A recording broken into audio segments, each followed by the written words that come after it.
supposed to be able to identify the dark and the light bands. So the dark bands, which are the red ones, are what letter of the alphabet? A band. They're the A band. So the A is the dark. The light bands are the, which ones? I band. I bands. So you have A, I, all the way down. So dark is A and light is I. It only makes sense in a vague way.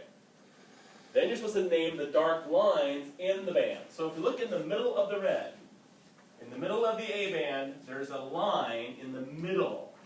What letter do we use for that? For middle. That's the M line. So the M line is in the middle of the A band.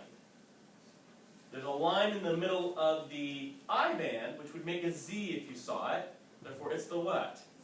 The Z band, or Z line, or Z disc. So if I did this in my head, I go, okay, A band with an M, I band with a Z. A with an I, and that kind of thing. So A with an M, I with a Z. A with an M, I with a Z. That's what you're making there to make the sarcomere. The sarcomere is Z to shining Z. So it's from Z to Z is one sarcomere. So you have multiple sarcomeres climbing up that. Make sense? Now you have this thinking H thing. Where's the H zone?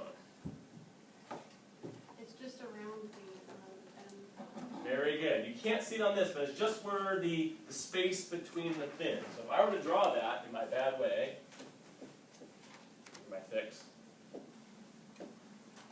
that's my attempt to draw an A and an I. This spot here, the gap, that's the H zone. The gap between your fins. So you can't see it on the model, you can see it on the diagrams. I'm sorry, the gap between the what? The fins. When you The pull, fins. so yeah, when you pull them in, you're making the H Okay. get smaller. Right. So when the sarcomere contracts, the H zone is getting smaller. So Z to shining Z is your sarcomere. Then you're supposed to know some of these other words, which you can't see in the model. You can't see the SRA and that crud. But you can see this thing, which looks like some kind of alien hand. What is that alien hand supposed to be? What is this funny thing over here? What is that? A baby's arm. It could be a baby's arm. That looks about right. But let's find, where's that? On that side. That's your neuromuscular junction. That's the nerve coming around. I know it's a nerve because that's myelin coming around. So you're supposed to name some things that are neuromuscular junction. Let's see what we can name.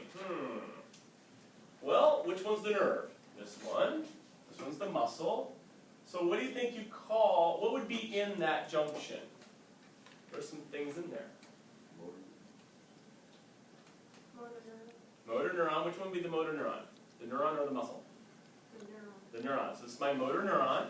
It makes this funny looking bulb thing, which is usually called a bulb. And then underneath it, that'd be what the receptors are for picking up the neurotransmitters. So you have a presynaptic cell, which is the neuron, and the postsynaptic cell is the muscle. That's what you learned today. So the nerve is talking to the muscle. So you have your pre and your post membranes. Make sense? That's a neuromuscular junction. Good on that one? On that model, pay attention to the A's and the I's. That's the most important thing. And the endomysium. Make sense on muscles? Now we're going to zip on and do neurons. My favorite model. Let's find a neuron. Wrong one. That works. This is just a different color than the one you have. That works. So there's some things you're supposed to know about a neuron. Can someone tell me where the soma is? What is that? Blue ribbon. Everything in here. The cell itself is the soma. So that's the soma of the cell. Where's a nucleus? The dark blue thing. Cool. Do you remember what a nucleolus was from Module 112? Inside the nucleus. Yeah, those are the dark things inside the nucleus. Okay, then we have fibrils. Fibrils are anything that look like red lines in the nerve. So those are neurofibrils, are the red lines you see. Then we're going to name Nissl bodies. Can someone name and find a Nissl body for me? The stuff that stays dark. Stuff that stays dark. So do you see anything dark in there? Everything. Everything. ER, Golgi, those things are all in Nissl bodies. So the organelles, pretty much of a nerve. So let's do dendrites. What thing there do you think is a dendrite? The blue tree thing. These ones? Yeah. And what do you think this big one here is? Yeah. Or axon. That's the axon, right? So then in our axon, we're supposed to name some zones. So let's do like right here. What do you call this wide part at the beginning of the axon? Hillock. The hillock. So that's your axonal hillock. And then you're going to go basically this way out to somewhere else. So you start the hillock, all right, and you go this way. So what do you call the part in between the hillock and the end? What zone is that? What are you doing there? I think you're conducting a signal, right? So what zone would that be? The conduction zone. And what do you call the end? That would be the what zone? Terminal zone or output zone. So what do you call the dendrite end of town? What do they do? Receive or input zone. So you would say this is the input zone is over here on the left, where I'm going in. I hit the axonal hillock, which is like the trigger zone. The conduction zone goes out, and the output zone is on the end. So there's your 4 regions to your neuron. Then we're supposed to name some things. We did the hillock. What are these white things? Myelin sheath. So what do you call this space right here? That's the node or notorandier. Very good. And let's see what else we got. We got that, we got that, we got that, we got that. Okay, then there's something missing on the end, which is the other model, which we actually don't have a picture of, I believe. So I'm going to have to show you the old-fashioned way. Is there one on it? Unless you wanted to take that part. I could. But let me show you the old-fashioned way. You're supposed to know this next model. I'll bring it up here. Which is this one. Alright. Put on this one again. Alright, so this thing would go here. Like that. So that is your axonal end, or the bulb. And what would be the gap between this and something else? Synaptic gap or cleft. So this is what I taught you today in the animation. So you have little balls in there. What are those big blobs called? Those are the vesicles. What's in them?